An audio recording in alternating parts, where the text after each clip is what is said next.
Hi viewers, oven లేకుండా chicken burger ఎలా చేసుకోవాలో మీకు ఈ వీడియోలో చూపిస్తున్నానండి. అదే స్టఫ్ తోటి ఫ్రాంకీ కూడా చేసుకోవచ్చండి. మీలో ఎంత మందికి వ్యాక్స్ బేకరీ గురించి తెలుసు? ఆ బేకరీలో బర్గర్ చాలా బాగుంటుంది. ఎగ్జాక్ట్ అదే టేస్ట్ వచ్చేలాగా నా స్టైల్లో చికెన్ బర్గర్ రెసిపీ మీతో షేర్ చేసుకుంటున్నాను. ఇలా ఒకసారి ఇంట్లో ట్రై చేయండి. 100% ఇంట్లో వాళ్ళందరూ ఎంజాయ్ చేస్తారు. స్టవ్ ఆన్ చేసుకొని పొయ్యి మీద కడాయి పెట్టుకొని ఇంట్లో ఒక టేబుల్ స్పూన్ వరకు ఆయిల్ వేసుకున్నాను. నేను పొద్దున ఇంట్లో నేను చికెన్ ఫ్రై చేసుకున్నానండి. దాంట్లో ఒక పావు కిలో అంత శాతం మిగిలిపోయింది.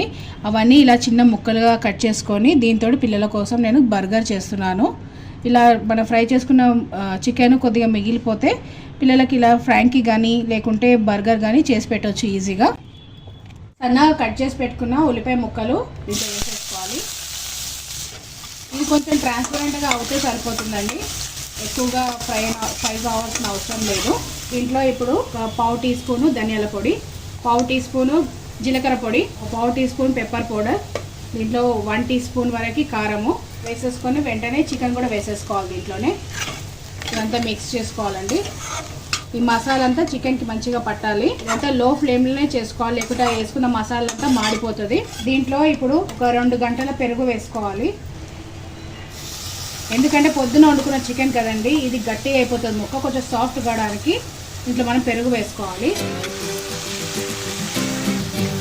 మసాలా కూడా అంతా మంచిగా కలిసిపోతుంది కాబట్టి కొంచెం పెరుగు వేసుకుంటే టేస్ట్ కూడా చాలా బాగుంటుంది. కట్లెట్ బండి మీద కట్లెట్ చేసేవాళ్ళు ఎలా కొడతారో అలా ఒకసారి అంతా ఇట్లా కొట్టుకొని మనం పీసెస్ ఏమైనా కొత్త పెద్దగా అనిపిస్తే ఇలా స్పూన్ తోటి స్మాష్ చేసుకోవచ్చు.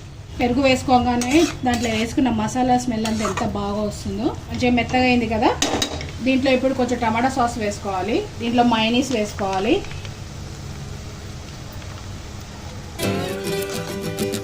ఇదంతా మంచిగా కలుపుకోవాలండి. దీంట్లో ఇప్పుడు బ్రౌన్ ఆనియన్స్ వేసుకోవాలి. ఇదంతా ఇట్లా స్మాష్ చేస్తూ వేసుకోండి. దీంట్లో ఇప్పుడు కట్ చేసి పెట్టుకున్న కొత్తిమీర వేసుకోవాలి. ఫ్రెష్ క్రీమ్ వేసుకోవాలి. దీంట్లో ఎగ్జాక్ట్ బయటి టేస్ట్ లాగా రావాలంటే ఇలా స్టెప్ బై స్టెప్ చేసుకోండి, టేస్ట్ చాలా బాగుంటుంది. ఇదే కర్రీని మనం ఫ్రాంకీ కూడా చేసి పెట్టవచ్చు పిల్లలకి. ఇంట్లో చపాతీ చేసేందుగా చేసి పెట్టవచ్చు. ఇది ఒక 2 మినిట్స్ మనం పెట్టేసుకొని ఉప్పు కారం టేస్ట్ చూసుకొని మీకు పర్ఫెక్ట్ అనిపిస్తే ఇంకా స్టవ్ ఆఫ్ చేసుకోవడమే. ఫ్రెష్ క్రీమ్ వేసుకున్నాక ఇంకా ఎక్కువసేపు మనం పొయ్యి మీద పెట్టుకోవద్దండి. ఇంకా స్టార్ట్ అవుతుంది. ఇక్కడ ఆయిల్ అంతా కనిపిస్తుంది కదా, ఆయిల్ రావడం స్టార్ట్ అవుతుంది. సరిపోయింది. ఇప్పుడు స్టవ్ ఆఫ్ చేసుకుంటే రెడీ అయిపోయింది కర్రీ. ఇప్పుడు ఈ చికెన్ కర్రీని బర్గర్లో ఎలా స్టఫ్ చేసుకోవాలో చూపిస్తున్నాను. నేను బేకరీ నుంచి బన్స్ తీసుకొచ్చుకున్నానండి. రౌండ్గా సెంటర్లో కట్ చేసుకోవాలి.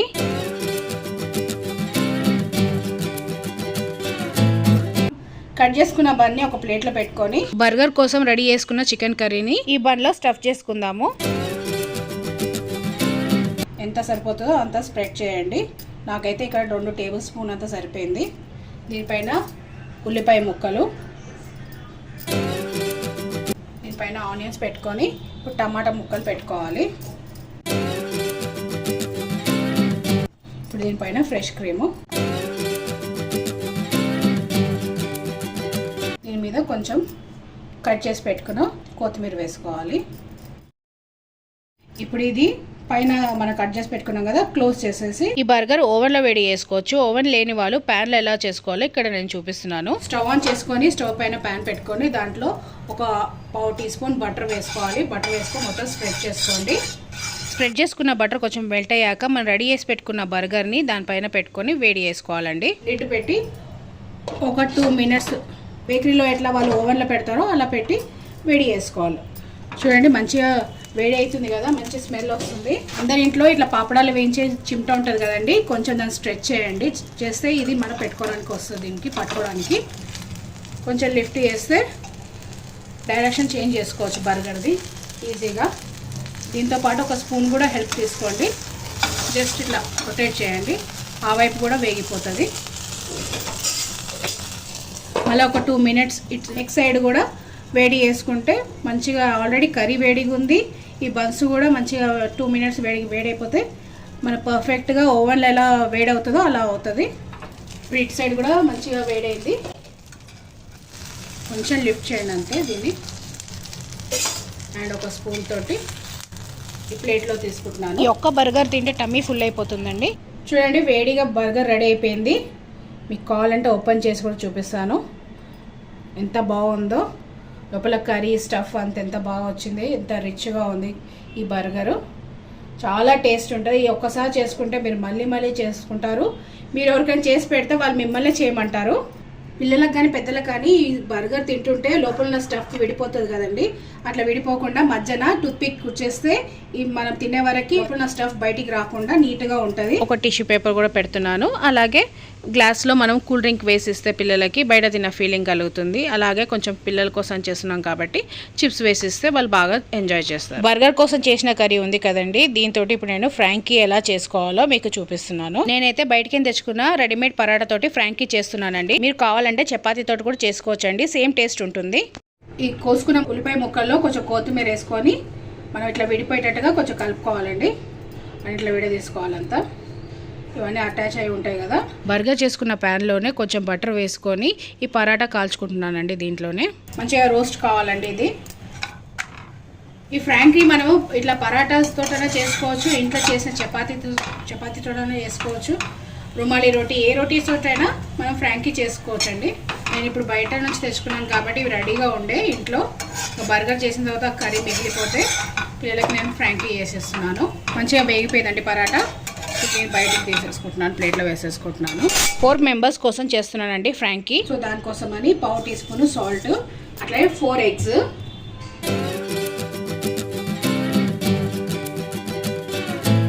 కావాలంటే దీంట్లో పెప్పర్ కూడా వేసుకోవచ్చు. నేను ఆల్రెడీ అన్ని మసాలాల్లో వేసేసాను కాబట్టి ఓన్లీ సాల్ట్ వేసి బీట్ చేస్తున్నాను. స్టవ్ పైన ప్యాన్ పెట్టుకొని అదే ప్యాన్లో ఆయిల్ వేసుకొని మనం ఆమ్లెట్ ఎలా వేసుకుంటామో అలా వేసేసుకోవాలి. ఫస్ట్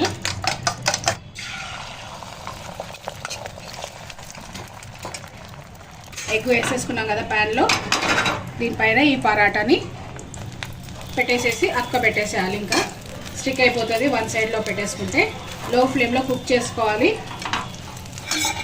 సైడ్ మార్చుకోవాలి. ఇంకా చూడండి ఎంత బాగా కుక్ అయిందో.